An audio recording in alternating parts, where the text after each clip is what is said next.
Out here with the big rigs. Getting one towed through right there. Little mini skidder working great. Got a pretty good group going in here. There's some big dudes over there we got to catch up.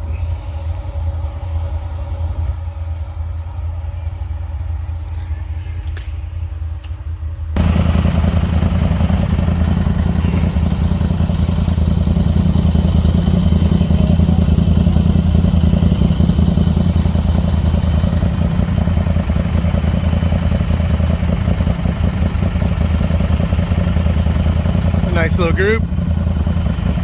Nice little mix of buggies and side-by-sides. Got some hunters coming up here. Nice.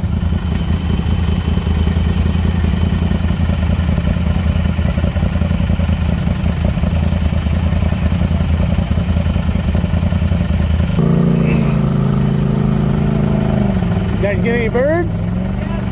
Nice, yeah. Yeah, you too.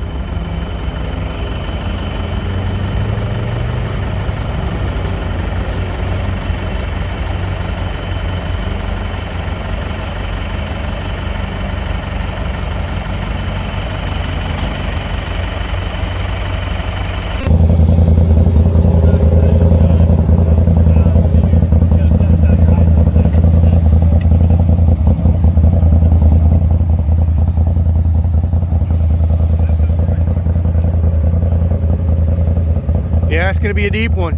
Yep. See you down the clear.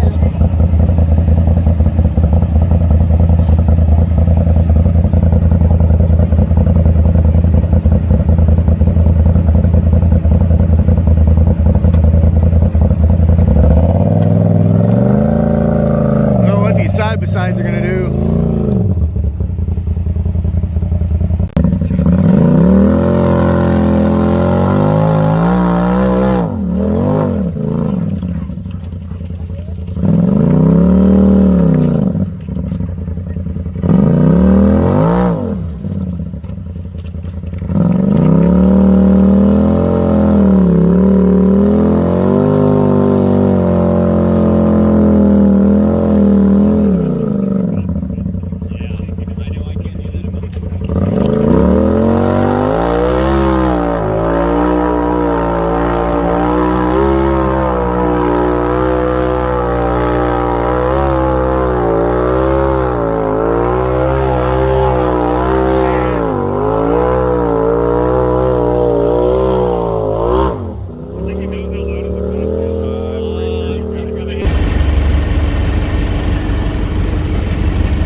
Bye-bye.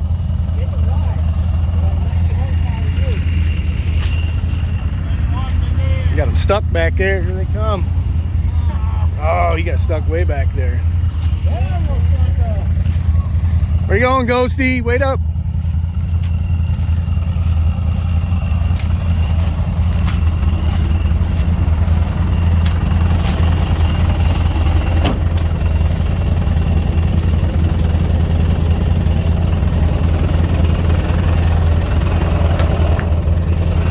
Hit the kill switch. Whew, running away. Nice. This is where the going gets it.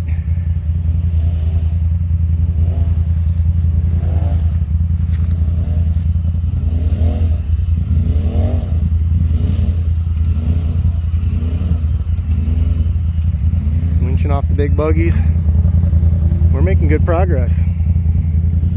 Gotta get over there. All right, we are out in it.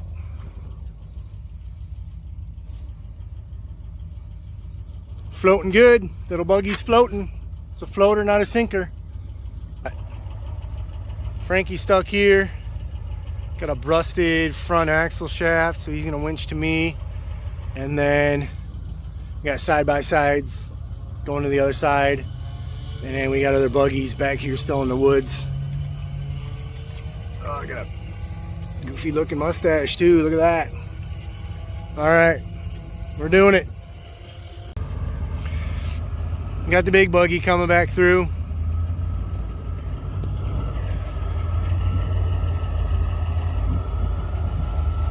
Big buggying. Hopefully it doesn't drive over top of Frankie's door. See a little big buggy mud crawl. But yeah, there's this thing to say about those big old tires. They do float incredibly well. I mean, that's deep, deep mud, and watch how they just look at that. The one on the right there. It's for such a big, heavy rig. Those big wide tires like that just float incredibly well. I mean, you can see it. I mean, it's barely making a dent in the ground. It's incredible. You know, and you can, right there's the difference where that 21.5, you know, it is almost the same footprint. Yeah, there's a good size reference to scale. Ridiculous. Got a Jeep buggy coming through. Now you see the difference on those R2 tires. A little skinnier. They don't have the flotation. They dig a little more. That's an incredible comparison. But you'll see, yeah, you'll see where that rear steer really helps get you out of that rut. Then Frankie's 16.5s. See that flotation. Getting some good tire comparisons. Did you get into that swamp up in there? Yeah, we got her out of it easy. Yeah? Yeah, it didn't go all the way, but we got into it a little bit.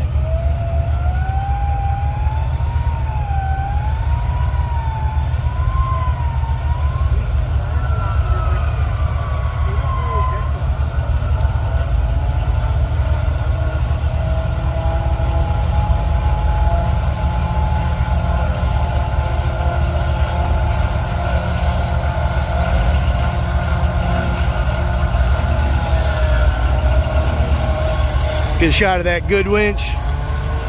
14 and a half. Nice.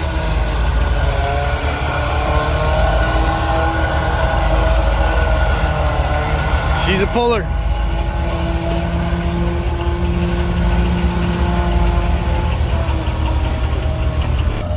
I was floating good until I wasn't. She sunk. Frankie's getting pulled over next to me. Yeah, this is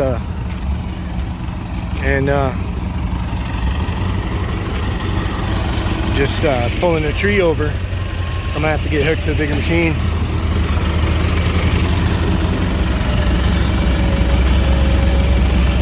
But yeah, that's sunk.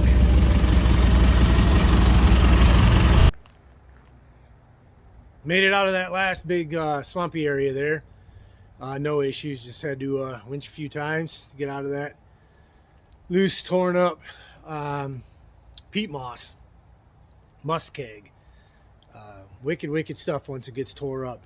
As long as it's not tore up, you get to be the first one across it. You know, you can float on it really well. Little Toyota was floating great. Just does what it needs to do. No real issues with anything. Didn't make any weird noises. You know, everything worked solid. Chain drive's all good. Everything's tight. Got it all washed up. Super easy to wash. You know, about an hour spraying it, and everything comes super clean. Real easy. There's no real nooks and crannies that you got to get into. You know, you can just hit it with a spray and super easy. Winch worked great. Plenty of power in that winch. Until, you know, I used it like 3 or 4 times, you know, within like a 15-minute window, and it did deplete that battery. by that last time winching, I was down 8 volts. It was just, killing that battery. Rig will still run because it's all mechanical. That mechanical diesel, you're not going to stop it by just taking away the electricity. So that, the winch can just pull that battery completely dead if it wants. And, and that's the thing with a big M12, big 8-horse winch motor on it. Pro 150 solenoid, so it's all good heavy duty stuff, but it needs to be fed. It needs those amps just thrown at it. And pretty sure that's a stock alternator on there. So, what am I getting? Maybe 65 amps if I'm lucky. Definitely not 100 or more. So I just got to be careful, and winch smart. If I know I'm in a really bad section, I'm going to have to winch multiple times. I just got to take my time and let that battery get replenished a little bit before I go into the next winching session there. But other than that, everything worked great. Super happy. Still running the 21.5, 16 ones on the back, 2 tires, and I'm going to get rid of those this coming week. Get matching 18.4s like what's on the front. And then other than that, I'm going to start working on a trailer to haul it. But yeah, super happy with it. Like I said, everything worked great. It's just, paying attention to that stuff and listening to it and checking it and just gaining that confidence in it, and that just takes trail experience. Each trail time or each trail run at a time builds on that confidence, builds with the experience of that rig. So, in future runs, I'll know exactly everything I need to know about it. Carry all the spare parts now. I can pretty much rebuild a hell chain drive right now if I needed to on the trail, but looks like I'm not going to have to because, stuff's all working. Seems to be pretty solid. So now it's just sitting back and enjoying it and doing some fall runs. Peak fall season right now. We'll have snow on the ground in probably another 3 weeks. Hopefully not sooner than that. So right now, yeah, just taking advantage of the fall wheeling.